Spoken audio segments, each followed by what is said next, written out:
Hello all welcome back to my channel. അപ്പോൾ ഒരു simple day in my ലൈഫാണ് ചെയ്യുന്നത്. അപ്പോൾ എൻ്റെ രണ്ട് അനിയത്തിയാൾ എൻ്റെ അടുത്തേക്ക് പാർക്കാനായിട്ട് വന്നിട്ടുണ്ട്. അപ്പോൾ ചെറിയ അനിയത്തി ഇവിടെ മോനെ ഐസ് ഉണ്ടാക്കി തരുമെന്ന് ചോദിച്ചു. ഇവിടെ തട്ടിക്കൂട്ട് ഐസ് ഉണ്ടാക്കുകയാണ്. ആദ്യം തന്നെ കുറച്ച് പാലെടുക്കുക, അതിലേക്ക് ബദാമിൻ്റെ എസൻസ് ഇടുക, വാനില എസൻസ് ഇടുക, എന്നിട്ട് ജസ്റ്റ് ഒന്ന് പഞ്ചസാര ഇട്ട് മിക്സാക്കിയൊക്കെ ഫ്രിഡ്ജിൽ തണുപ്പിക്കാൻ വെക്കുകയാണ് ഒരാളുടെ പരിപാടി. ഒരാളിവിടെ മാങ്ങ കണ്ടപ്പോൾ അതിൽ കുരുമുളക് വെളിച്ചെണ്ണ ഒക്കെ ഇട്ടുകാണ്ട് ഒരാൾ അങ്ങനെയും കാട്ടുന്നുണ്ട്. അപ്പം ഞാനിവിടെ എന്തെങ്കിലുമൊക്കെ വേണ്ടത് ചോദിച്ചാൽ പാലിൽ മൈസൂർ പാക്ക് ഇട്ടുകാണ്ടല്ല, പാൽ കേക്ക് ഇട്ടുകാണ്ട് പാൽ കേക്കോ മൈസൂർ പാക്കോ ഇട്ടുകാണ്ട് ഞാനത് കഴിക്കുന്നുണ്ട്. അപ്പോൾ ഇവിടെ ഏകദേശം ഇപ്പോൾ ആ ഒരു ഐസ് സെറ്റാക്കുകയാണ്. ഇവള് സ്റ്റിക്കൊക്കെ എടുത്തിട്ടുണ്ട്, അതൊക്കെ അതിൽ വെച്ച് കൊടുക്കുന്നുണ്ട്. എന്താവോ എന്തരോ.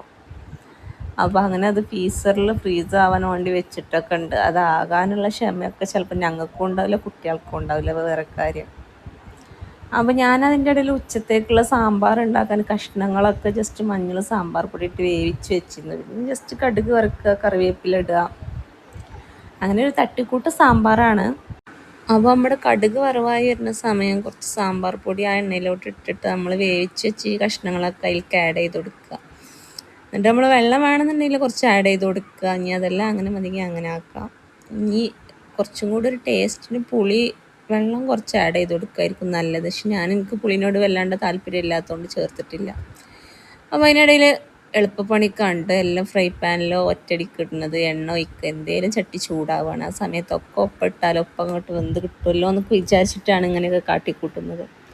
അപ്പോൾ നമ്മൾ തലേന്നത്തെ ബീഫ് ഉണ്ടായിരുന്നു ബാക്കിയുള്ളത്, അപ്പോൾ വെറുതെ വേസ്റ്റ് ആക്കണ്ടല്ലോ എന്ന് വിചാരിച്ചിട്ട് അതിനൊന്ന് മോഡിഫൈ ചെയ്തെടുക്കാമെന്ന് വിചാരിച്ചു. ജസ്റ്റ് ഒരു ഫ്രൈ പോലെ കറിയായിരുന്നു കേട്ടോ ബാക്കി ഉണ്ടായിരുന്നത്. അപ്പോൾ അത് നമ്മൾ രാവിലെ ബ്രേക്ക്ഫാസ്റ്റിലേക്കും കൂട്ടിയിരുന്നു അതിൻ്റെ ബാക്കി, പിന്നെ അതിലും ബാക്കി വന്നതാണ് ഉച്ചയ്ക്ക് മോഡിഫൈ ചെയ്യുന്നത്.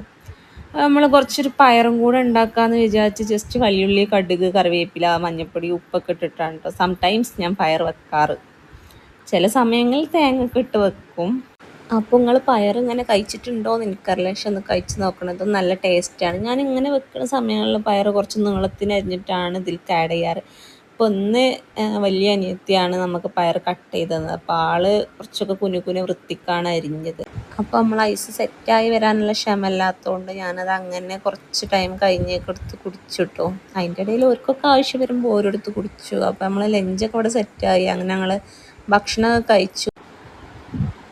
അങ്ങനെ ഈവനിങ് ആയപ്പോൾ അനിയത്തിയാളെ പാണ്ടിക്കാട്ടേക്ക് ആക്കാൻ വേണ്ടിയിട്ട് പോവുകയാണ്. ഒരു ഇവിടുന്ന് ഇതുവരെ ബസ്സിന് അവർക്ക് ഇവിടുന്ന് പോയിട്ട് ശീലമല്ല. അപ്പോൾ ഞാൻ ജസ്റ്റ് ഇവിടുന്ന് 2 ബസ് കയറേണ്ടതുള്ളത് കൊണ്ട് തന്നെ ഞാൻ വിചാരിച്ചു പാണ്ടിക്കാട് വരെ ആക്കി കൊടുത്തിട്ട് അവിടുന്ന് അവരെ മഞ്ചേരിക്കുള്ള ബസ് കയറ്റി വിടാമെന്ന് വിചാരിച്ചു. അങ്ങനെ ഞങ്ങൾക്ക് ബസ്സൊക്കെ കുറച്ച് ടൈം വെയിറ്റ് ചെയ്തിട്ട് കിട്ടി. അങ്ങനെ നമ്മൾ പാണ്ടിക്കാട് സ്റ്റാൻഡിലെത്തി. കുറച്ച് ടൈമൊക്കെ മഞ്ചേരി ബസ്സിന് വേണ്ടിയിട്ട് കാത്തു നിന്ന് കിട്ടാതായപ്പോൾ ഞാൻ അവരോട് പറഞ്ഞു ജസ്റ്റ് എന്തെങ്കിലും ലൈം എന്തെങ്കിലുമൊക്കെ വാങ്ങിച്ച് തരാമെന്ന് പറഞ്ഞു. അങ്ങനെ അവരെ കൂട്ടിക്കൊണ്ടുപോയി ലൈമൊക്കെ വാങ്ങിച്ചു കൊടുത്തു. അങ്ങനെ പിന്നെ അവരെ കോഴിക്കോട് ബസ് കിട്ടിയപ്പോൾ അതിന് കയറ്റി വിട്ടു. എന്നിട്ട് ഞാനും വീട്ടിലേക്ക് തിരിച്ചു പോന്നു.